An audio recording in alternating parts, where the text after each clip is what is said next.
자, 3회차 1번부터 시작을 해보도록 이렇게 하겠습니다. 자, 1번에 오시면 그림의 논리회로를 유접점 회로로 그리시고 논리식을 구하시오 이렇게 얘기를 했어요. 그럼 여기서 보면 출력은 S고 그 다음에 A와 B가 AND죠. 그러면 S한 놈은 A하고 자 B가 AND 그 다음에 C가 또 AND 그렇죠? C가 AND 그 다음에 D하고는 뭐예요? O하죠? 자 플러스 D다 이렇게 자 변하면 자 되겠습니다. 요게 이제 논리식이죠. 그 다음에 요놈을 갖다 바탕으로 유접점 회로 그리라고 했으니까 접점 회로는 자 A, B, C가 자 실질적으로 자 직렬로 이렇게 그죠? 요놈하고 자 D하고는 뭐예요? 플러스죠? 이렇게 자 플러스해서 자 최종 출력은 S가 되니까 이런 식으로 표현을 해주면 자 1번 문제는 자 해결이 되겠습니다. 그 다음 요 사이에 이제 점을 찍어도 되고 안 찍어도 됩니다. 아셨죠? 그래서 1번은 이렇게 마무리 짓도록 하겠습니다. 간단한 문제니까요.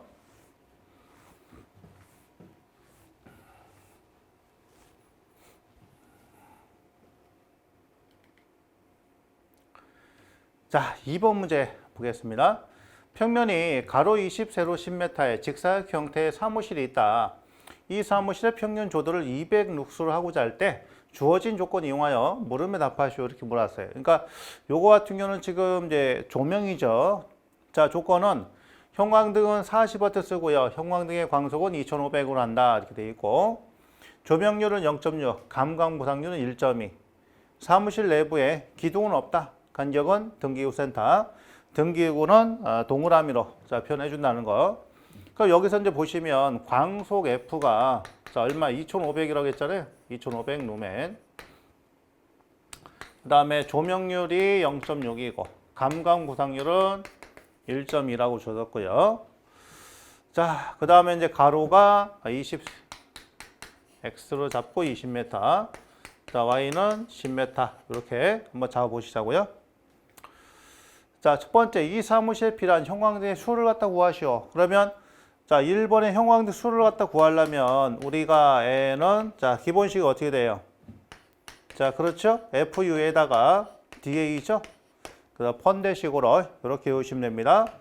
자, 그럼 이제 광속은 여기 2500이라고 했으니까 2500에다가 조명률 0.6에다가 그 다음에 감광무상률 1.2. 자, 면적은 20에다가 10이고 그 다음에 조도를 갖다가 얼마 한다고 했어요? 조도를 안 적었네요. 자, 조도가 200이 되겠네. 200. 이렇게 200. 자, 요거 한 개 갖다 한출하면 이제 등수가 나옵니다. 자, 답안지를 좀 보고요. 등수가 이제 몇 등이 나왔냐면 32등이 나왔어요. 그래서 32개가 자 여기 들어간다는 얘기고 그 다음에 두 번째 주어진 평면도에 등기구를 자 배치하시오 이렇게 모았단 말이에요. 그러면 여기다가 자 배치를 갖다 하려면은 등을 갖다가 자 몇 개를 갖다가 그려야 돼요? 32개를 그려야 됩니다. 그 32개가 되려면 어떻게 될까요? 자 바로 하나 둘 셋 네 줄, 네 줄에 8개를 설치하게 되면 자 32개가 나오겠죠? 그래서 자 여기다가 자 실적으로 배치를 해 주라는 얘기입니다. 그 박스가 좀 작으니까 32개니까 좀 옆에다가 좀 크게 해서 한번 그려보죠 뭐.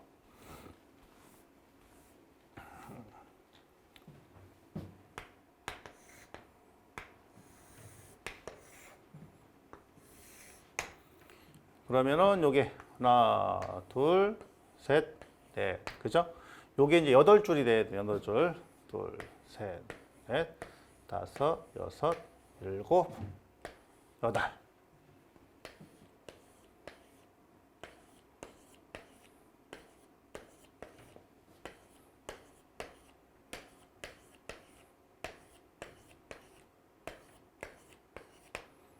그러니까 여기 이제 중심선이 이렇게 기점이 돼야 되겠죠? 자, 중심부가.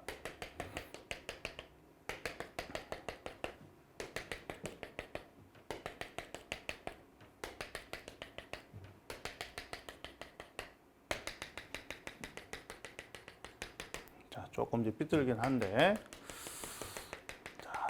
똑같이 이제 중심선이 맞다고 가정하고 이렇게. 자, 이런 식으로 이제 32개를 갖다 배치하고요. 그 다음에 여기서 A, B, C, D 값을 갖다가 한번 구해봐야 되겠죠? 32개 해놓고. 자, 그럼 여기가 지연체가 몇 메타면 20m란 말이에요. 20m.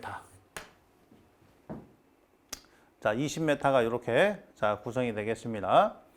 그럼 여기서는 지금 기본적으로 자 등고가 없죠. 자, 등고가 없기 때문에 대략적으로 간격을 자 배치를 좀 해줘야 되는데, 자 등고가 좀 있으면 좋은데 등고가 없어요. 그러니까 센터 기준에서 자 32개를 갖다 펴내라. 그러면 자 여기서 이제 보면 요 간격을 갖다 해야 되는데 하나, 둘, 셋, 넷, 다섯, 여섯, 7개가 되겠네. 그죠? 7개니까 자 여기다가 2.5씩 7개를 한번 그려 옵니다. 자 2.5 이렇게 2.5 자 2.5 2.5 그러면 2.5m짜리가 얘가 7개란 말이에요. 그러면은 7, 5, 35에다가 7이 14니까 17.5m가 되는 거죠.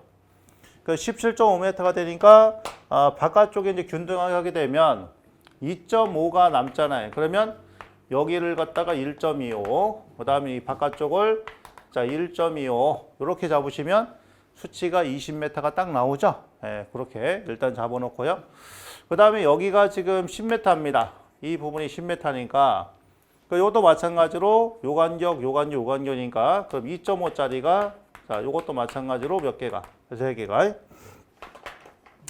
그러면 2.5짜리 3개 하면 얘는 뭐야? 7.5m네요. 얘도 마찬가지 2.5가 B잖아.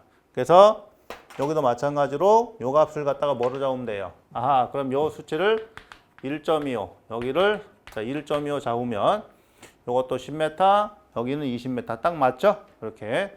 자, 따라서 A, B, C, D 값을 갖다 보니까 자, C하고 D는 등과 등 사이 거리예요. 그래서 자, 2.5씩 잡고 A하고 B는 이제 벽과 자, 등 사이에 간격이 되다 보니까 1.25, 요거 1.25 이렇게 잡으면 되겠죠? 그래서 A, B는 1.25, 그 다음에 C, D는 2.5씩 자, 그렇게 배치를 해 주시면 되겠습니다. 이게 실제 배치. 자, 그 다음에 3번. 등간격의 간격과 최외곽에 설치된 등기구와 건물 벽 간의 간격 A, B, C는 각각 얼마냐? 자, 그랬으니까 A가 1.25, 그 다음에 자 B도 1.25, 자 C하고 D는 이제 등과 등 사이 간격이죠. 그러니까 2.5m, 여기 2.5m 이렇게 잡으시면 되겠네. 그렇죠? 그러니까 이번에서는 요거는 이제 32개하고 그 다음에 이제 이렇게 자 점선으로만 간격 배치를 해주시면 되고요. 이렇게 이제 수치를 써줘도 뭐 좋죠. 확실하게. 자, 그 다음 이제 4번. 주파수 60에서 사용하는 방전등을 50에 사용한다면 광속과 점등식은 어떻게 되느냐? 광속 F. 자, 주파수에 반비례하고요. 광속 F. 그 다음에 점등 시간도 주파수에 반비례한다. 자, 점등 시간 타임은 주파수에 마찬가지로 반비례합니다. 그러면 자, 지금 이제 주파수가 60에서 50으로 줄었으니까 자, 얘는 5분의 6이죠. 자, 5분의 6으로 증가한다. 자, 광속이요. 그 다음에 점등 시간도 마찬가지로 계산하면 60분의 50분의 1이니까 자, 5분의 6이죠. 증가. 점등 시간이 커진다는 얘기는 뭐예요? 늦어진다는 얘기죠. 길어진다는 얘기예요. 길어진다. 그래서 점등 시간은 늦음이라고 쓰면 되는 거죠. 길어지니까. 그 다음에 광속은 증가. 이렇게 자 쓰시면 자 되겠습니다. 그죠? 그래서 광속은 증가하고 점등 시간은 늦어진다. 길어진다.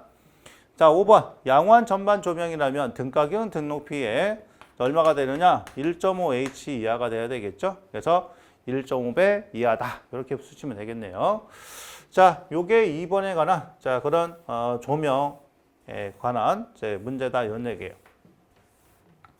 그러니까 이런 거 나왔을 때는 뭐 틀리신 분이 없을 겁니다. 자, 어떻게 보면 이제 기본적인 자 그런 문제라고 볼 수 있죠. 2번. 자, 문제 3번이에요. 어느 기관 중에서의 수용가의 최대 수요 전력과 그 수용가가 설치하고 있는 설비 용량의 합계와의 비를 나타내는 용어를 쓰시오라고 했어요. 수용률이 되겠죠. 그래서 우리가 수용률이다라고 하는 개념은 수용률은 자, 수용가 한계죠. 수용가 한계에서 그 수용가 한계가 가지고 있는 전체 설비 용량에 대한 최대 전력의 100분의 값을 의미하더라. 그래서 전력 사용 기기를 동시에 얼마만큼 잘 사용하고 있는지 그런 정도를 나타내는 지표로 쓰이는 게 수용률이다라는 걸 알 수 있었습니다.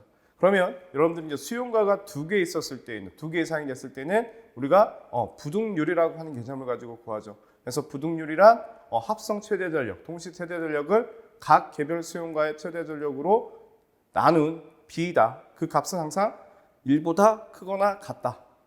그렇죠? 그래서 부등률이라고 하는 것은 최대 전력을 쓰고 있는 발생 시각의 분산 지표로서 쓰이더라 라는 걸 여러분들 알고 계셨어요. 다음에 어떤 일정 기간 동안에 최대 전력과 평균 전력의 100분율 값, 우리 이걸 부하율이라고 하죠. 그래서 부하율은 부하의 변동 상태를 나타내는 지표로 쓰이더라. 자, 그렇게 해서 여러분들이 그런 부분들도 여러분들이 다 이해를 하고 계셔야 될 것 같습니다. 자, 4번 문제 보겠습니다. 어떤 부하의 그림같이 전압계 전류계 전력계를 접속했다. 각 계기대 지시가 각각 V가 220, I가 25, W는 5.6, W2가 2.4 kW이다. 물음의 답하시에서 첫 번째 소비 전력은 어떻게 되느냐? 소비 전력은 이렇게 전력계 두 개에다 연결했잖아요. 이 전력계법이 되죠. 그래서 전압계는 병렬로, 전류계는 직렬로 이렇게 접속했어요. 그러면 첫 번째 소비 전력 갖다 구하려면 이제 P는 W1 지시와 W2 지시계 값을 더해주면 되는 거죠. 그러니까 5.6에다가 2.4를 더해주면 얼마냐? 7.8점이 되겠네요. 그죠? 그래서 자, 8kW가 이렇게 되겠습니다. 8kW가 되고. 자, 그 다음에 이제 두 번째가 이거. 첫 번째는 이렇게 되고요.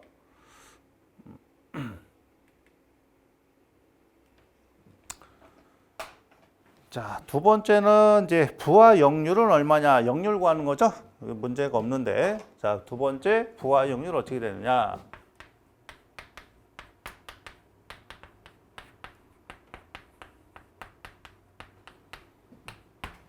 자, 역률을 갖다 구하려면, 코사인 세타 구하려면 어떻게 돼야 되겠어요? 코사인 세타는 이렇게 되겠죠? P상 전력에 대한 유효 전력 곱하기 100이 된다. 이렇게.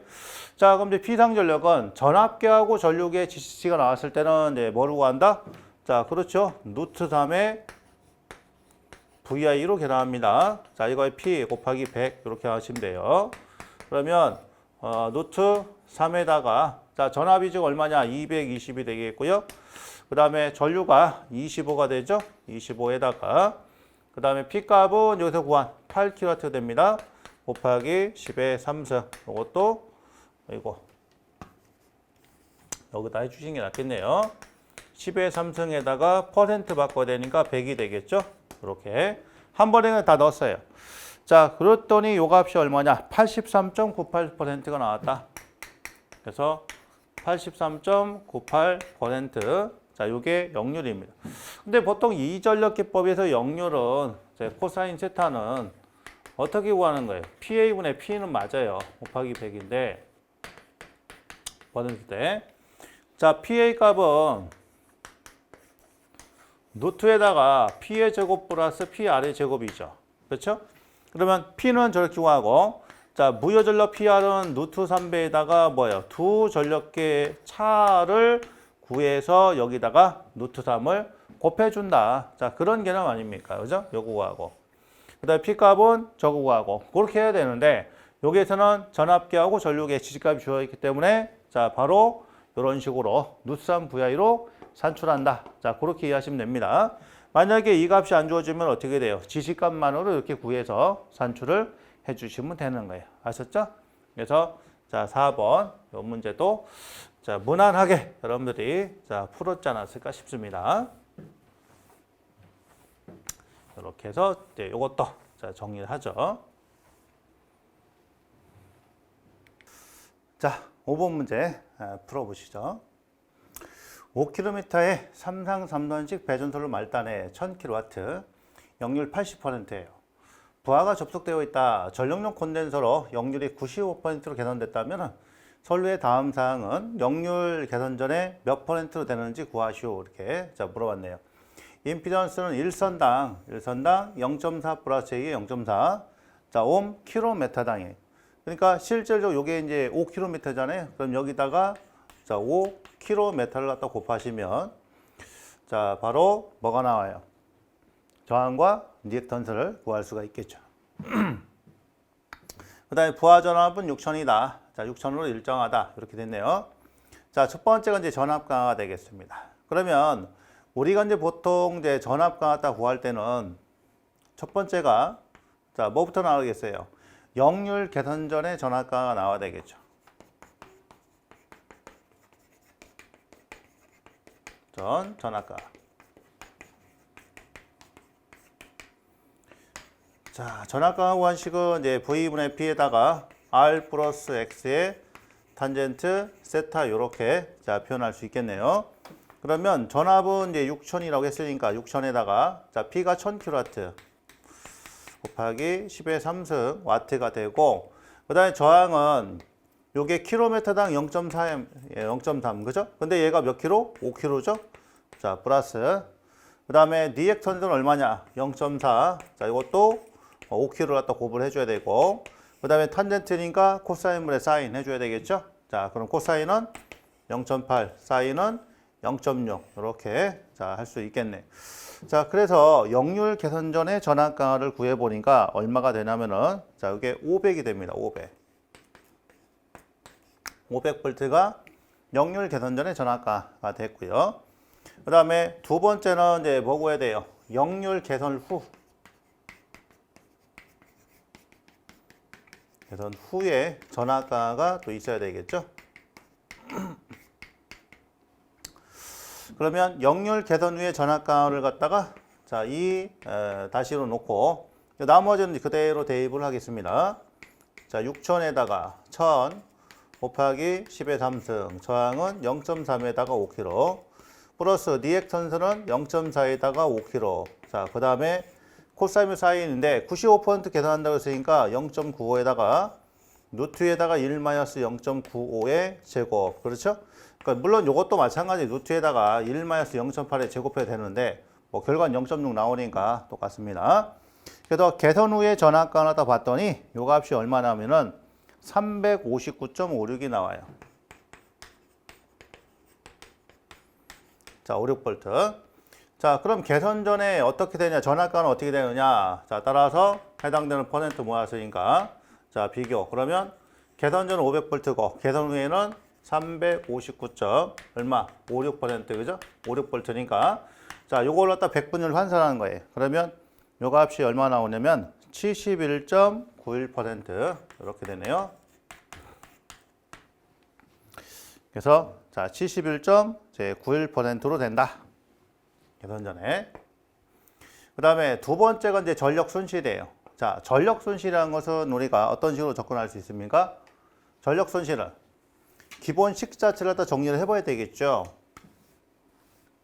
자, 전력 손실은 V 자승 코사인 자승 세타의 P 자승에다가 R이다. 이렇게 표현되잖아요. 그러니까 전력 손실이 다른 거 다 일정하다 가정했을 때 뭐예요? 역률에 관계된 그런 부분이 되겠죠. 그래서 실적으로 역률의 제곱에 반비례한다 이런 얘기예요. 그러니까 여기다 대입을 갖다 해보는 거죠. 그러면 전력 손실 자 PL 다시는 자 역률이 처음에 얼마였다가 80이었다가 요게 95%로 개선이 됐어요. 자 그 다음에 PL이 되는 거죠. 요 관계를 산출해 보면 되겠죠. 그래서 요거 갖다 구하니까 얼마가 되냐면 70.91%가 되는. 그러니까 0.7091 PL이고 자 요거를 퍼센트로 바꾸면 70.91%가 된다. 그죠? PL에다가 이렇게 되는 겁니다. 그 답은 70.91% 이렇게 쓰시면 되겠죠. 그래서 이 5번은 전압과 구하는 기본식과 그 다음에 전력 손실의 기본식을 알고 있느냐 이런 건데 이런 패턴이 사실은 굉장히 출제가 많이 되는 그런 부분입니다. 그래서 뭐 공식만 정확히 알고 있으면 여러분들이 충분히 풀 수 있는 그 정도 내용이라고 볼 수 있겠죠. 그래서 5번은 이렇게 정리를 하도록 하겠습니다. 자, 그 다음 6번 문제 볼게요. 최대 출력 400 발전기가 일괄 40%로 운전하고 있다. 연료의 발열량은 9,600이고요. 연료율은 36%라면 이 발전기가 하루에 소비한 연료 소비량은 몇 리터이냐 이렇게 물어봤어요. 그러면 여기서 나오는 이제 발전기 출력이라는 것은 발전기 출력은 860T에다가 BH의 2타다. 요게 단위가 킬로와트거든요. 그러면 요 T는 사용 시간 아워고요. 그 다음에 여기서 B가 뭐예요? B 연료량이죠, 연료량. 그 다음에 H는 연료의 발열량이고, 그 다음에 2타는 효율입니다. 그럼 여기서 물어본 게 어떤 거예요? 몇 리터냐 물었잖아요, 요거. 연료량. B는 얼마냐 물어봤거든요. 그러면 그대로 한번 대입을 해보자니 최대 출력이 400이에요. 400은 860 곱하기 사용 시간은 하루에 소비라는 거니까 하루는 몇 시간? 24시간. 그렇죠? 그 다음에 B 값은 몰라요. H가 9,600입니다. 킬로칼로리. 그 다음에 열 효율은 36%. 여기서 B 값을 산출해 주면 그 값이 나오겠죠. B를 갖다고 하면 얼마가 나오냐? 그러니까 955.56이 나오네요.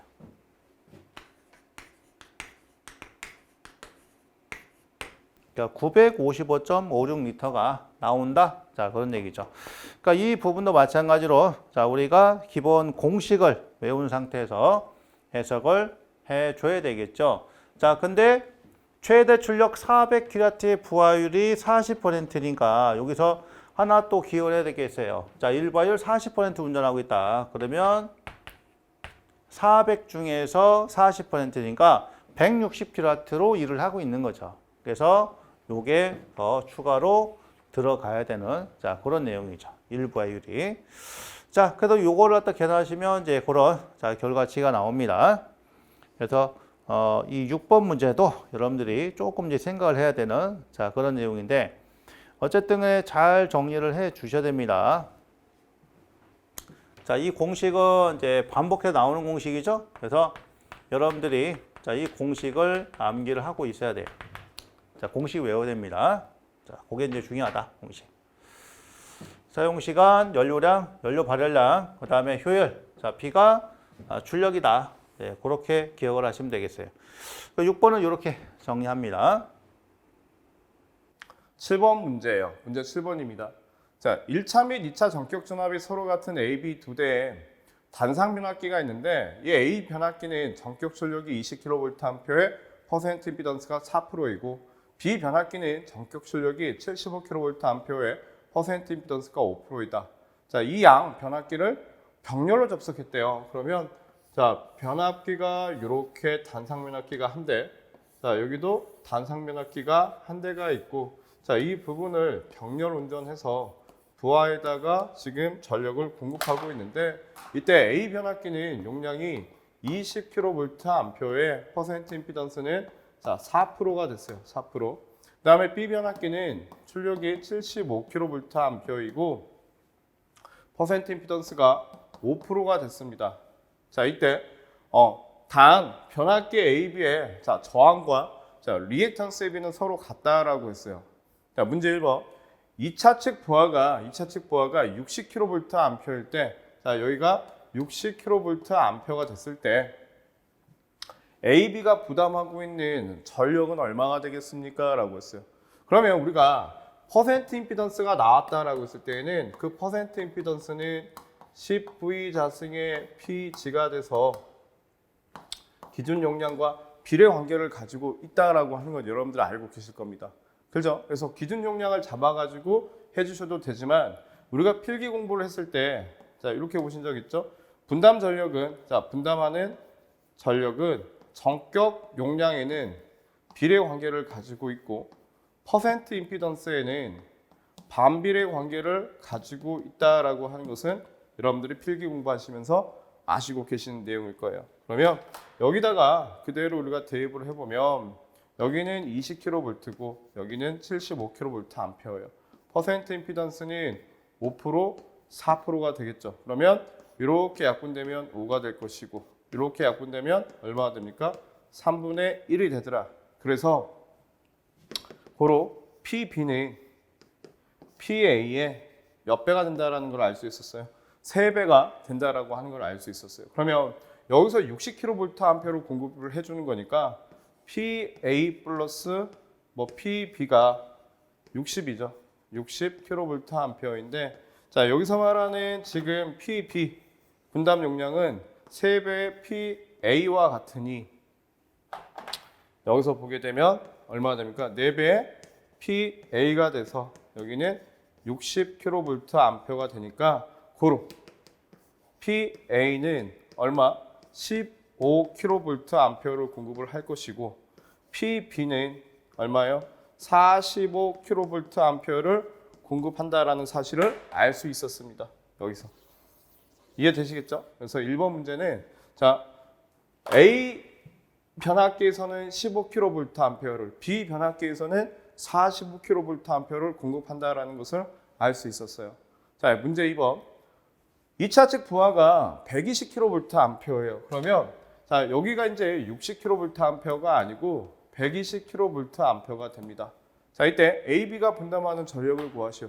용량이 몇 배 늘었어요? 2배가 늘었죠. 그러면 공급해 주는 것도 2배가 되면 되겠다. 그러면 여기서도 우리가 뭐 굳이 계산할 필요가 없이 PA는 이 부분에 대한 2배가 돼야 되니까 30kVA가 될 것이고 자 PB는 얼마가 돼요?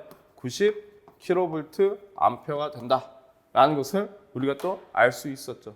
그래서 2번 문제까지 해결이 됐고요. 자, 3번 양 변압기 모두 과부하 운전하지 않은 조건이에요. 최대로 걸 수 있는 자 2차 측의 부하 전력을 구하시오라고 했어요. 최대로 지금 걸 수 있는 부하를 우리가 구하라고 했습니다. 그러면 보시게 되면 지금 1번 문제에서는 부하가 60kVA였을 때는 15, 45가 됐어요. 충분히 과부하하지 않은 조건에서 자 용량을 분담할 수 있었고 2번 문제에서는 부하가 120kVA가 된다라고 했을 때에는 30이고 90이에요. 그러면 최대 보내줄 수 있는 게 20이고 최대 보내줄 수 있는 게 75kVA인데 여기서는 과부하가 되겠죠. 자 그러면 과부하가 되지 않은 조건에서 최대로 걸 수 있는 2차 측 부하 전력은 얼마냐? 라는 걸 자 계산을 해봤더니 이 부분이 되겠죠. 자 3번 문제가 되겠습니다. PA 플러스 3배의 PA로 구하면 되겠죠. 그럼 여기는 4배의 PA가 되는데 그 PA가 자 보낼 수 있는 용량이 20kVA예요. 그러면 자 이 부분의 전체 합계는 얼마 됩니까? 80kVA를 자 최대로 자 걸 수 있는 부하 용량이 되더라 이거야. 그래서 답은 80kVA가 된다라는 것을 알 수 있었습니다. 이 문제는 저희가 전기 기사가 시작된 이래로 너무 오래간만에 나온 문제예요. 그렇죠? 하지만 필기 문제를 통해서는 우리가 공부를 했던 부분입니다. 그래서 앞으로 이제 이런 부분들의 문제가 나올 수도 있기에 여러분들이 대비를 하셔가지고 자주 풀어보셨으면 해요. 7번 문제. 자, 7번 이렇게 해서 정리를 하면 되겠죠. 그래서 7번 문제를 저희가 풀어봤습니다. 자, 8번 문제 보겠습니다. 다음 설명은 상용전원과 예비전원 운전 시 유의할 사항이다. 가로 안에 알맞은 내용을 쓰시오. 그러니까 기준에 있는 내용을 쓰라 이거죠. 상용전원 설비와 예비전원 설비 사이에는 병렬 운전을 하지 않는 것이 원칙이므로 수전용 차단기와 발전용 차단기 사이에는 전기적 또는 기계적으로 자 바로 뭐예요? 인터럭이죠. 인터럭을 시설해야 되며 그 다음에 자동으로 절환되는 개폐 장치를 설치해야 되겠죠. 그래서 자동 절환 개폐 장치가 있어야 된다. 자, 자동 절환 개폐 장치 요거를 사용해야 된다. 자, 이렇게 보시면 되겠습니다. 그 그래서 8번은 자, 기준에 관련된 그 내용이라서 자, 이렇게 간략하게 정리를 하시면 자, 될 것 같습니다. 자, 9번 보죠. 그림 같은 논리 회로들을 보고 물음에 답하시오. 자, 시퀀스 문제예요. 1번 출력식을 써라. 출력은 x죠. 근데 x가 다시 여기로 들어갔어요. 자, x 자기유지에 관련된 자, 그런 부분이고 c에 나트 거쳤으니까 c발. 그 다음에 요게 곱하기해서 얘가 플러스 개념이고 그 다음에 a, b는 엔드 개념이죠. 자, 따라서 x는 일단 a하고 b는 엔드. 자, 이거는 플러스니까 자, 플러스에다가 c바의 x가 되겠죠. 자, c바의 x. 그러면 x가 된다. 이렇게. 자, 두 번째. 주어진 논리를 유접점 회로로 바꿔 그려라. 이런 얘기니까. 자, A 그리고요. 자, B 가고. 자, C 바입니다. C 바. 그 다음에 X. 자, 그리고 출력 X. 이렇게 되겠죠? 이런 식으로. 자, 요게 이제 유접점이에요. 이렇게 그려야 되고, 그 다음에 이렇게 세로로 자, 그리셔도 이제 무방하죠. 이런 것들은. 자, 참고로 그리고 요걸 보고서 요걸 그릴 수 있어야 됩니다. 아셨죠? 네, 거꾸로도 할 수 있어야 된다. 자, 9번 이렇게 정리하겠습니다. 10번입니다. 계정기에 대해서 지금 나왔어요. 다음 그림은 계정기의 심벌이다. 각각의 명칭을 우리말로 쓰시오라고 했어요. OCR, 오버커런트 릴레이가 되겠죠. 과전류 계정기이고 OVR, 오버 볼티지 릴레이, 그렇죠. 과전압 계정기. UVR, 부족전압 계정기. 전압 자체가 정전압 이하로 떨어졌을 때 동작하는 계정기가 되겠죠. 자, GR, 지락 계정기 또는 이걸 접지 계정기라고도 합니다. 접지 계정기. 그래서 이 접지 계정기는 지락 사고가 일어났을 때, 그래서 우리가 비접지 계통에서는 GCT, 영상 변류기하고 항상 연결이 되어 있는 게 접지 계정기다라고 또 보시면 되실 것 같아요. 아주 간단한 문제가 지금 출제가 된 거죠. 자, 11번 문제입니다. 그림은 고압 유도 전동기의 기동방 단성 결선도이다. 이 그림을 보고 다음 각 물음에 답하시오라고 했어요. 보니까 3.3kV예요. 고압속이고 그 다음에 VCB가 있고요. 전동기가 있습니다. 그래서 전동기의 역류를 개선시키기 위해서 우리가 전력용 콘덴서가 있다라는 걸 지금 알고 있고요. 그 다음에 자, 여기에는 뭐가 있어요? 피뢰기가 있겠죠. 그런데 피뢰기보다도 보니까 서지 흡수기 같은 게 될 거예요. 그 다음에 리액터로 의해서 기동을 지금 하라는 얘기죠. 자, 문제 1번. 이 그림에서 적용한 고압 유도 전동기의 기동 방식을 쓰시오라고 했어요. 그러면 그 기동 방식에는 뭐가 있을까요? 그렇죠? 리액터 기동이다. 여기는 리액터 기동법이다. 라는 걸 알 수 있습니다. 우리가 유도 전동기를 보게 되면 그 유도 전동기는 3상을 기본으로 서 우리가 공부를 했는데 농용 유도 전동기와 권선형 유도 전동기가 있잖아요. 여기서는 유도 전동기인데 농용 유도 전동기가 될 것이고 그 농용 유도 전동기에 대한 기동법에는 뭐가 있어요? 직입 기동, Y 델타 기동, 리액터 기동, 기동 보상기법 또는 콘도르파법이다라고 하는 것들이 있습니다. 그렇죠? 이때 직입 기동이라고 하는 것은 뭐야? 전전압 기동이라는 얘기죠. 전전압 기동. 그다음에 Y 델타 기동이라고 하는 것은 용량 자체가 5에서 15kW 이하일 때 우리가 Y 델타, Y로서 기동을 시키고 델타로서 운전을 시키죠. 리액터 기동이라고 하는 건 뭐예요? 리액터에 의해서 감변압을 시켜서 기동 전류를 줄임으로써 기동시키는 방식이고, 그다음에 기동 보상기법이라고 하는 건 뭐예요? 단권 변압기를 이용하는 거죠. 그 단권 변압기를 이용해서 감전압 시켜서 기동 전류를 줄이는 방식이다. 자, 근데 여기서는 리액터가 존재하기 때문에 리액터 기동이 된다라고 보시면 될 것 같아요. 자, 단성 결선도에서 1에서 4의 기기의 명칭을 쓰시오라고 했어요. 자, 1번은 기동용 리액터가 될 것이고, 그렇죠? 리액터 기동법이니까. 자, 2번은 직렬 리액터가 될 겁니다. 직렬 리액터라고 하는 것은 언제 씁니까? 그렇죠? 제5 고주파를 제거하기 위해서 어떤 조건을 통해서? 공진 조건을 통해서. 3번은 스태틱 콘덴서. 자, 역류 개선용 콘덴서가 돼요. 그래서 여기는 전력용 콘덴서가 되겠죠. 자, 그 전력용 콘덴서는 역할이 뭐예요? 역류를 개선시키는 데 있겠죠. 자, 4번은 축소형 피레기가 되겠지. 자, 그래서 우리는 서지 흡수기라고 보시면 되실 것 같습니다. 그래서 우리가 11번 문제를 또 간단하게 풀어봤어요. 자, 다음 이제 12문제 조명 설계예요.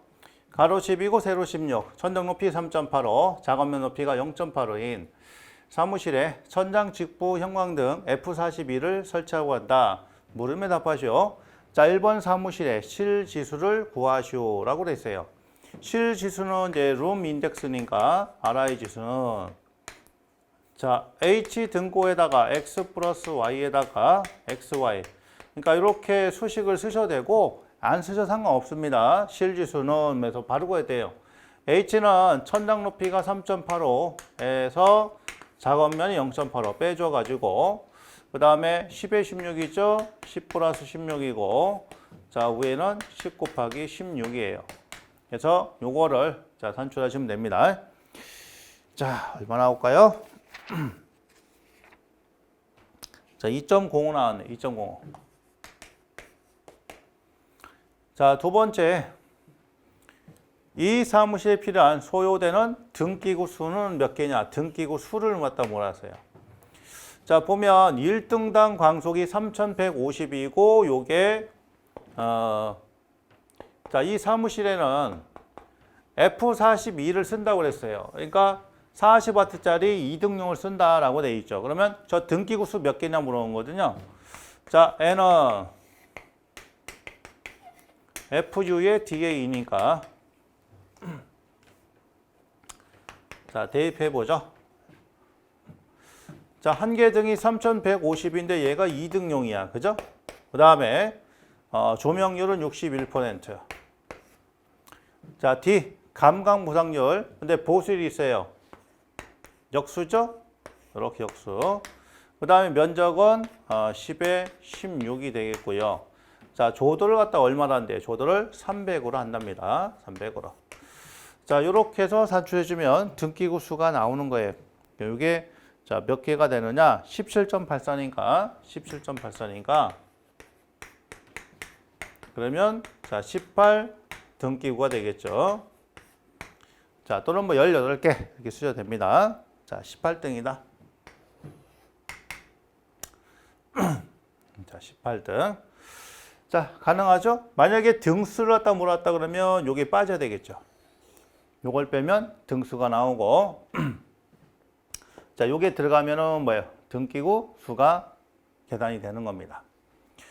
자, 12번도 이렇게 해서 자, 정리를 하도록 하겠습니다.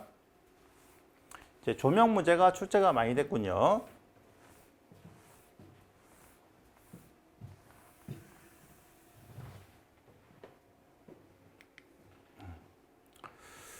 자, 13번 보시면 전기 설비를 방폭화한 방폭기기의 구조에 따른 종류 수시오. 자, 기술했던 거죠. 방폭이라는 것은 이제 폭발에 대비를 해야 되는 거예요. 그러니까 가연성에 혼합된 가스가 어떤 원인에 의해서 폭발이 생기더라도 이 폭발된 피해를 최소화시키는 것이 방폭하는 그런 이제 이유예요.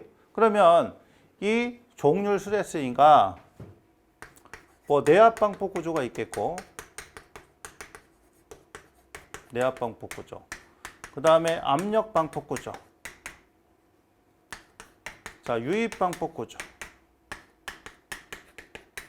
안전증 방폭 구조. 본질 안전 방폭 구조.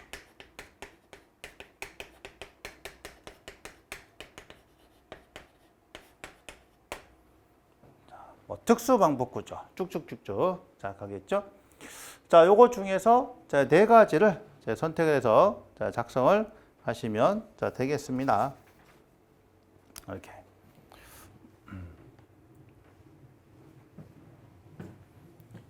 자, 참고로 이제 내압 방폭 구조는 이제 폭발이 될 우려가 있는 부분을 갖다가 이제 전폐 구조에 집어넣고 설사 내부에서 폭발이 발생이 되더라도 폭발 압력이 밖으로 나오지 못하도록 그리고 이 구조물은 폭발에 견디도록 만든 것이 내압이다 이런 얘기고 그 다음에 압력은요 이 방폭 구조물 안쪽의 압력을 높게 만들어서 외부에서 가연성 가스가 들어오지 못하도록 막아버리는 거예요. 그러니까 스파크가 발생이 되더라도 가스가 없으니까 폭발이 생기지 않죠.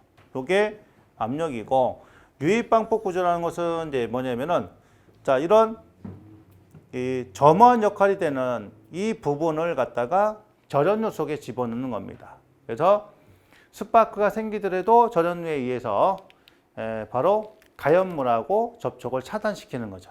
자, 그게 유입이고, 안전증 방폭 구조는 말 그대로 안전 구조를 한 거예요. 안전도를 높였다 이렇게 보시면 되고, 본질 안전 방폭 구조는 본질적으로 폭발을 시킬 수 없는 아주 약한 전류만 흘리겠다는 얘기예요. 그러니까 전류가 흐르지만 얘는 점원이 될 수가 없는 거예요. 그게 본질 안전 방폭 구조예요. 어쨌든 여기서 네 가지를 선택을 하시면 된다. 이 문제는 14번이에요.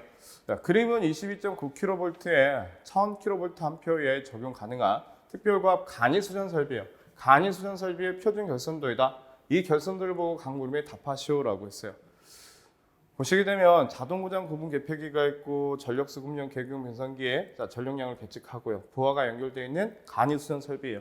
간이 수전 설비는 문제도 출제가 나왔지만 자, 얼마 이하일 때? 용량이 1000kVA 이하일 때에는 우리가 CB형이나 PFCB형처럼 완벽하게 설비를 하지 않더라도 자, 이렇게 해서 설비를 하더라도 상관이 없더라 이거야. 그래서 자, 문제 1번 300kVA 이하인 경우에 자동 고장 구분 개폐기 대신 사용할 수 있는 것은 뭐냐라고 했어요. 그러면 300kVA 이하에서 자동 고장 구분 개폐기 대신 사용할 수 있는 것은 우리가 이렇게 볼 수 있겠죠. 자, 우리 이걸 뭐라고 해요? 인터럽터 스위치라고 하는 거죠. 인터럽터 스위치이다. 자, 2번 본 도면에서 사용된 시설 중에 생략할 수 있는 거. 여기에 자동 고장 구분 개폐기가 있기 때문에 굳이 여기다가 단로기를 사용할 필요는 없겠더라 이거야. 그래서 필외기용 자, 단로기는 생략이 가능하다. 자, 3번입니다. 필외기는 어떤 장치가 붙어있는 형태의 것을 사용해야 됩니까? 단로 장치를 얘기하는 건데 그 단로 장치 중에는 자, 디스커넥터가 있고요. 디스커넥터 또는 아이솔레이터. 자, 붙임형이 되겠죠. 붙임형. 야, 우리는 이걸 뭐라고 해요? 이걸 우리는 단로 장치다라고 해요. 단로 장치. 만약에 사고가 발생이 되게 되면 필외기와 어떤 대지를 분리시켜주는 장치다라고 보시는 거죠. 자, 이제 네 번째. 인입선으로 지중선으로 시설하는 경우로 공동주택 등 고장 시 정전 피해가 큰 경우는 예비 지중선을 포함하여 몇 회선으로 시설해야 됩니까? 몇 회선이요? 2회선이 되겠죠. 2회선. 2회선이 돼야 된다. 자, 5번. 22.9kV의 지중 인입선에는 어떤 종류의 케이블을 사용해야 됩니까? 우리 지중 전선으로 사용하는 케이블은 CL, CV, 자, W 수밀형을 사용하고요. 수밀형을 또는 자, TR, CN, CV, 자, W죠. 트리 억제형의 케이블을 사용한다. 또는 화재를 우리가 대비하기 위해서 쓰는 게 FR, CN, COW가 되겠죠. FR, CN, COW. 자, 그런 부분들도 여러분들이 잘 기억을 해놓고 체크를 잘 해주셔야 될 것 같습니다. 자, 6번 300kVA 이하인 경우에 파워 퓨즈 대신에 전력 퓨즈 대신에 COS를 사용할 수 있다. 이 경우에 COS의 비대칭 차단 전류의 용량은 자, 몇 카 이상의 것을 사용해야 됩니까? 라고 했어요. 몇 카예요. 그렇죠? 6번은 10카가 되겠지. 10카 이상의 것을 사용해야 된다. 우리가 표준 결선도 상에서 우리가 알고 있어야 될 주의사항에 대한 문제가 나온 거죠. 이런 문제는 정말 오래간만에 나온 것 같아요. 그래서 여러분들이 이런 문제는 절대로 틀리서는 안 된다. 자, 이해되시겠죠? 15번 문제입니다. 리액터의 사용 목적에 따른 종류를 쓰시오라고 했어요. 자, 첫 번째, 단락사고 시 단락전류 제한. 단락전류를 제한하기 위해서 사용하는 리액터. 우리 이걸 뭐라고 하죠? 한류 리액터라고요. 한류 리액터. 자, 우리가 전력 퓨즈를 공부했을 때 전력 퓨즈의 가장 큰 장점은 뭐였습니까? 한류 특성을 가지고 있다라고 하는 거예요. 그때 그 한류라고 하는 게 뭐죠? 단락전류를 제한시킨다라는 얘기예요. 자, 두 번째, 경보화 시 페란티 현상을 방지한다. 페란티 현상을 방지하기 위해서 우리가 글로 리액터라고 하는 것을 설치를 하죠. 세 번째, 변압기의 중성점의 아크를 소호시킨데, 불꽃을 소호시킨데 가장 대표적인 것이 변압기고, 변압기에는 중성점 접지, 어떤 접지 방식이에요? 소호 리액터 접지 방식이 되겠죠. 리액터. 자, 이해되셨습니까? 이런 부분들. 그래서 한류 리액터, 블루 리액터, 소호 리액터. 자, 우리가 이렇게 볼 수 있었습니다. 16번. 고압 선로에서의 지락 고장 검출 및 경보 장치를 그림과 같이 시설하였다. A선의 지락 고장이 발생하였을 때 다음 각 물음에 답하시오. 전원이 인가되고 경보 배열 스위치는 닫혀 있는 상태라고 한다라고 했습니다. 자, 그러면 여기서 이제 이렇게 보시게 되면 우선은 선과 선 사이에는 지금 얼마를 줬어요? 6600V의 전원을 줬습니다. 그리고 여기는 2차 측에는 110V가 되겠죠. 그러면 여러분들이 이렇게 보시면 돼요. 자, 이게 Y결선이다 보니까 Y결선이죠. 그러면 우리가 Y결선에서는 여러분들이 이렇게 보시면 될 것 같아요. Y결선에서 보시게 되면 지금 여기 전압이 V라면 여기 전압 얼마나 됩니까? 루트 3분의 V가 되겠죠. 왜? Y결선에서는 선이 상보다는 몇 배 크니까 루트 3배 크니까. 그러면 여기서 지금 여기서 여기까지 전압이 얼마예요? 6600V예요. 그러면 여기는 루트 3에 대한 6600이 될 겁니다. 그럼 여기도 루트 3에 대한 6600이 될 거고 여기도 루트 3에 대한 6600이 될 거예요. 그 다음에 자, 여기는 얼마예요? 지금 그렇지. 여기도 루트 3에 대한 110이 돼요. 여기도 루트 3에 대한 110이 됩니다. 여기도 루트 3에 대한 110이 돼요. 자, 이해되시겠어요? 자, 이렇게 이제 우리가 알고 넘어가는 거지. 자, 그럼 문제를 한번 보시자고요. 1차 측 A선의 대지전압이 0인 경우 B선 및 C선의 대지전압은 각각 몇 볼트가 되겠습니까? 라고 했어요. 그러면 A선의 대지전압이 지금 A선에 지금 보시게 되면 이게 지금 A선인데 A선이 지금 0이 됐답니다. 0이 되게 되면 자, 전압 자체가 지금 어떻게 될까요? 다시 이렇게 그림을 한번 그려볼게요. 그러면 이 A상의 전압이 0V가 된 거야. 그러면 이거는 전압 자체가 루트 3배 상승이 될 거 아니에요. 그럼 여기다가 루트 3배가 상승이 되니까 BC의 전압은 얼마나 됩니까? 6600V가 되겠지. 그래서 문제 1번에 대지전압은 B의 대지전압은 루트 3분의 6600V의 전압이 걸렸던 게 A 전압이 지금 0V가 되니까 A상의 전압이 0V가 되니까 전위 상승이 루트 3배가 돼서 몇 V가 되더라? 6600V가 되더라 라는 것을 알 수 있었고 자, C상의 전압도 마찬가지죠.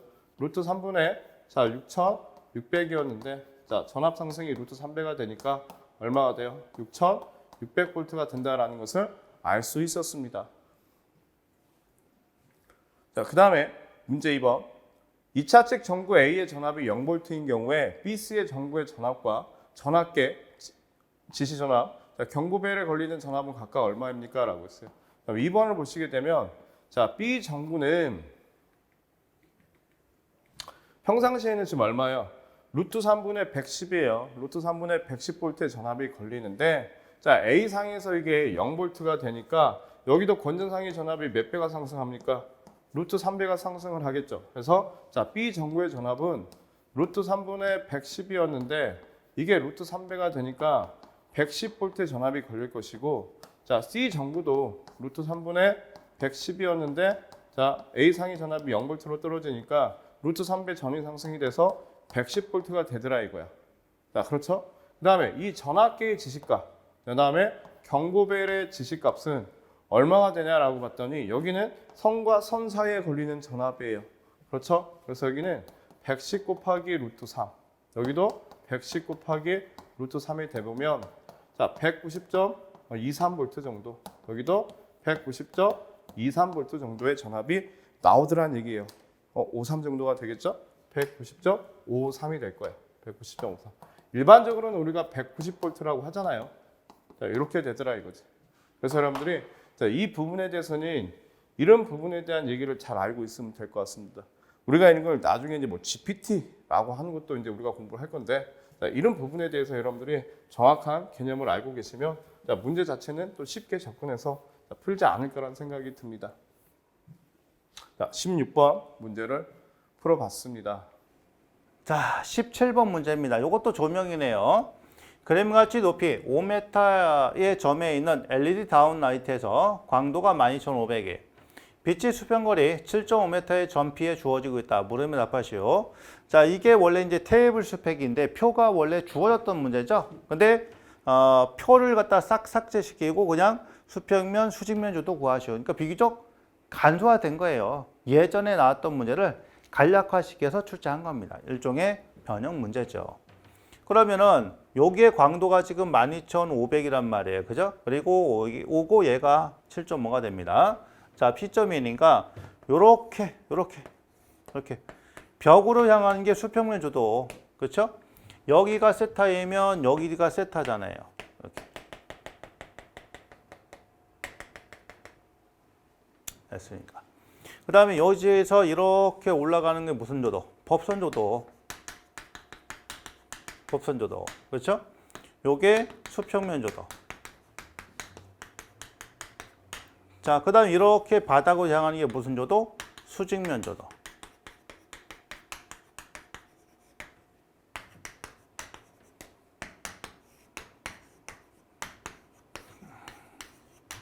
자, 그래서 r제곱이 i의 코사인 세타로 이렇게 표현을 할 수가 있는 거죠. r제곱이 i의 코사인 세타다. 그러면 자, 여기다 이제 바로 넣으면 돼요. r값은 바로 요게 r값이죠. 요게 r이잖아요. 요거랑 자, 제곱을 해서 더해서 루트 취하면 되죠. 그 루트에다 봐요. 5의 제곱 플러스 7.5의 제곱. 자, 이거의 제곱이고, 자, 5의 i는 얼마야? 12500이죠. 자, 곱하기 코사인 세타. 요게 코사인이잖아요. 그러면 r분의 h니까 루트에다가 자, 5의 제곱 플러스 7.5의 제곱에다가 그 다음에 5가 되겠죠. 자, 요렇게 해서 풀면 요 값이 얼마가 되냐면요. 자, 85.34가 나와요. 자, 85.34 이렇게 나오고, 그 다음에 수직면 조도를 또 살펴보면 수직면 조도 2V니까 그럼 r제곱이 i의 사인 세타가 된단 말이에요. 사인 세타. 자, r값은 요거니까 루트에다가 자, 제곱의 제곱인데 사실은 얘랑 이렇게 약분되죠? 약분되니까 루트를 빼고 요거 제곱 플러스 요거 제곱분해 해도 돼요. 자, 그 다음 i는 12500이고요. 자, 사인 세타는 루트에다가 자, 5의 제곱 플러스 7.5의 제곱에다가 자, 7.5가 되겠죠? 요게 사인이잖아. 이렇게 하는 게 사인. 자, 이래서 수직면 조도 갖다 구하면요. 요 값이 얼마가 되냐면 128.02가 나와요. 자, 근데 이제 교재 풀이 보니까 이 식이 아니라 다른 식을 썼는데 그거는 이제 보충적으로 설명을 좀 드리면 자, 원래는 이 식 자체가 표에 있던 공식이란 말이에요. 그죠? 표의 데이터를 갖다 이용해서 구했기 때문에 바로 h가 등장한 것인데 자, 봐봐요. 여기서 요거를 r이라 합시다. 그럼 코사인 세타는 어떻게 돼요? 자, r분의 h잖아. 그렇죠? r분의 h죠. r분의 h. 그럼 여기는 r 대신에 무슨 겁니다. r은 코사인 세타의 h가 되죠? 그렇잖아요. 그러니까 요 식에다가 이제 요 계산했으니까 자, 요 식에다가 식을 바꿔주는 거지 뭐. r 대신에 뭐가 들어가요? 이제 코사인 세타분의 h가 들어가는 거예요. 자, 제곱에다가 i에다가 코사인 세타. 그러면 얘 올라가니까 어떻게 돼? h제곱에 i에다가 코사인 제곱에 코사인 세타니까 코사인의 3승 세타 되는 거 아니야. 그러니까 요렇게 해가지고 요걸로 이제 풀었다 이거죠. 우리 교재에 있는 풀이는. 왜? 코사인 3승 세타에 관련된 것이 표에 있었으니까 데이터가. 자, 그렇게 했었는데 요 식에다가 이제 바로 넣어서 산출을 해준 것 뿐이에요. 자, 교재에 있으니까 숫자는 그대로 대입하시면 됩니다. h가 5 들어가고요. 5의 제곱에다가 i는 얼마? 12,500 들어가고 코사인 3승이니까 그러면 코사인이니까 요거란 말이에요. 그죠? 요거. 그러니까 루트의 5제곱 플러스 7.5의 자, 제곱 분의 5의 전체 3승이 되겠죠? 나온 거고. 자, 그 다음 요거는 또 어떻게 되느냐. 요거는 지금 이제 교재에 있는 식으로 이제 맞춰야 되니까 여기다가 R 대신에 요거 집어넣는 거예요. 그러면 요게 어떻게 됩니까? 마찬가지로 자, 코사인 세타분의 H에 제곱의 I에다가 사인 세타 되는 거 아니에요? 넘어가면 어떻게 됩니까? H제곱의 I에다가 코사인 제곱 세타에다가 사인 세타 이렇게 표현이 되는 거예요. 그래서 기가합수 갖다 집어넣는 거예요. 근데 요게 훨씬 더 복잡하죠? 그러니까 요런 게 뭐가 있을 때? 표가 있을 때 요 값이 표가 있을 때는 이 공식 쓰는 거고 자 그렇지 않을 때는 그냥 수평면조도 수직면조도를 써서 이제 푸는 게 훨씬 더 간단하다. 물론 교재에 있는 이제 그런 식으로 맞춰서 자 푸셔도 뭐 똑같죠. 결과치가 달라지지 않아요. 같이 나옵니다. 그러니까 자 그런 것들 참고해서 푸시면 될 것 같아요. 18번. 자, 어느 건물에서의 다음과 같이 단상 3선씩 110에 220V를 배전하고 있다. 변압기가 설치된 수전실로부터 자 100m 되는 곳에 부하 지계표와 같은 분전반을 시설하려고 한다. 전선의 허용 전류표를 참고하여 전압 변동률을 2% 이하, 전압 강하율을 2% 이하가 되도록 한다고 할 때 다음 각 물음에 답하시오라고 했어요. 그래서 단상 3선씩입니다. 후광전선과 공사로 하고요. 배전반에서 분전반까지 3선 모두 같은 굵기의 선로로 한대요. 자, 부하의 수용률은 100%로 보고요. 후광전선관 내 전선은 점유율이 48% 이내로 유지하도록 한다라고 했습니다. 자, 부하 직계표를 봤어요. 그러면 회로에는 회로가 1번부터 8번까지 있는데 지금 보니까 전등 콘센트 펜코일로 지금 이루어져 있어요. 여기는 A, B 다 부담이 되어 있는 거고 자, 3번과 4번은 A만 5번과 6번은 펜코일이 B 전력선만 콘센트가 다음 펜코일도 A와 B 사이에만 지금 연결이 되어 있는 거죠. 그 다음에 전선에 허용 전류표가 나와 있습니다. 자, 그 다음에 후광전선관의 호칭 방법이 G16, G22, G28, 그 다음에 G36, G42, G54 자, 이렇게 해서 호칭으로서 나와 있고요. 자, 문제 1번 간선의 굵기를 계산식에 의하여 구하고 표를 이용하여 공식 단면적은 몇 스퀘어를 사용하는지를 선정하시오라고 했어요. 그러면 자, 문제 1번에서는 단상 3선식의 간선의 굵기는 1002에 대한 17.8 LI로 구한다 라고 보시면 될 것 같아요. 이 공식을 여러분들이 이제 자 떠올리시면 우선은 여기서의 미지수가 몇 개입니까? 하나, 둘, 셋. 이 세 가지만 여러분들이 우리가 같이 해결해 보시면 돼요. 그러면 다시 표로 이제 다시 가야 되겠죠. 자, 이때 전압은 지금 110대 220이고 분담이라고 하는 것은 볼트, 암페어가 지금 나와 있기 때문에 자, 이렇게 되는 거죠. 지금 단상 3선식이기 때문에 이렇게 보시면 돼요. 여기는 A 전력선, 여기는 B 전력선, 여기는 중성선. 지금 이렇게 걸려 있는 거죠, 여러분들. 그러면 여기에 흘러 들어오는 전류와 이쪽에 흘러 들어오는 전류를 우리는 자, 계산을 해야 돼요. 그러면 IA에 흘러 들어간 전류를 구해볼게요. 여기는 110에 대한 전체가 얼마예요? 5000V 암페어가 되겠죠. 그러면 여기는 얼마가 되냐? 45.45가 됩니다. 45.45 암페어가 흐를 것이고 이 전력선에 흐르는 전류는 110에 대한 전체가 4200V 암페어가 되겠죠. 또는 여러분들 이렇게 보시면 돼요. 여기는 110 라인이고 여기는 220이니까 110을 이걸로 220을 이걸로 이렇게 보셔도 상관이 없습니다. 어차피 똑같이 나오겠죠. 자, 110에 대한 4200이니까 38.18이 돼요. 38.18 암페어가 됩니다. 그러면 자, 우리는 간선의 지금 전류값은 가장 큰 것을 선택을 해야 되니까 45.45 암페어가 여기에 전류값이다라는 것을 알 수 있었고 자, 변압기가 설치된 수전실로부터 몇 미터예요? L은 지금 100m예요. 그래서 L값은 100m다라고 하는 것을 알 수 있었어요. 그 다음에 전압 강하율은 얼마로 한다라고 했습니까? 2% 이하로 한다라고 했어요. 2%. 그러면 전압 강화는 자 110에 대한 곱하기 0.02가 되겠죠. 그러면 이 식에다가 우리가 대입을 해보게 되면 자 17.8 곱하기 100 곱하기 여기는 45.45가 될 것이고 자 1000 곱하기 110 곱하기 0.02를 계산해 보니까 이때 이게 얼마 나오냐 36.77 스퀘어가 나왔습니다. 자 그러면 36.77 스퀘어가 나왔는데 표에 이거에서 얼마짜리 36.77 스퀘어를 포함할 수 있는 것은 단면적 50 스퀘어짜리가 된다라는 걸 알 수 있었어요. 그래서 고로 얼마짜리가 된다? 50 스퀘어짜리를 선정을 하더라. 우리가 이렇게 볼 수 있는 거죠. 이해되셨죠? 자, 그 다음에 1에서 구한 전선에 수용할 수 있는 최소한의 후광전선관을 후광전선관 호칭 방법에 의해서 선정하시오라고 했어요. 자, 그러면 이렇게 한번 보시자고요. 이 부분을 지워볼게요.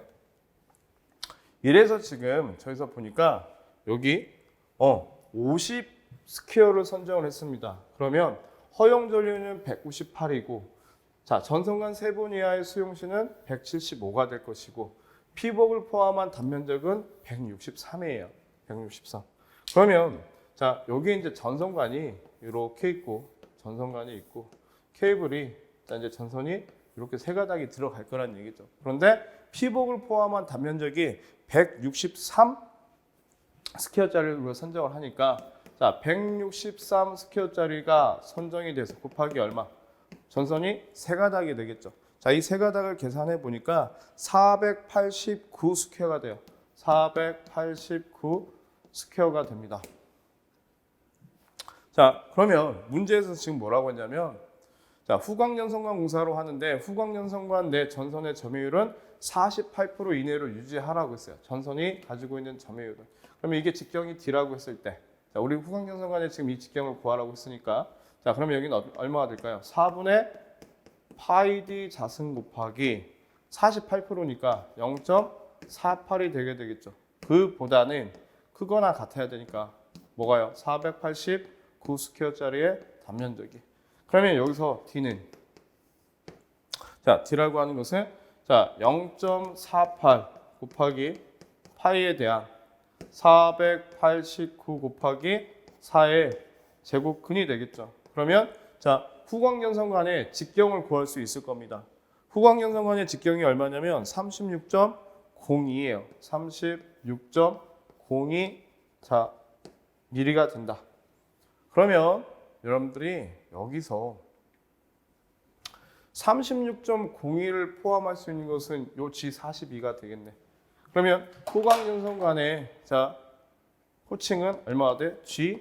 G42를 선정을 하더라. 이렇게 보시면 되겠죠. 예, 이해되시겠죠? 그래서 우리가 자, 여기 3번 18번에 자, 2번까지 풀어봤고 자, 이제 3번입니다. 설비 불평형률은 자, 몇 프로인지 구하시오라고 했어요. 그러면 설비 불평형률은 우리가 이걸 가지고 구해 보셔야 되겠죠. 자, 3번이에요. 설비 불평형률은 어떻게 구합니까?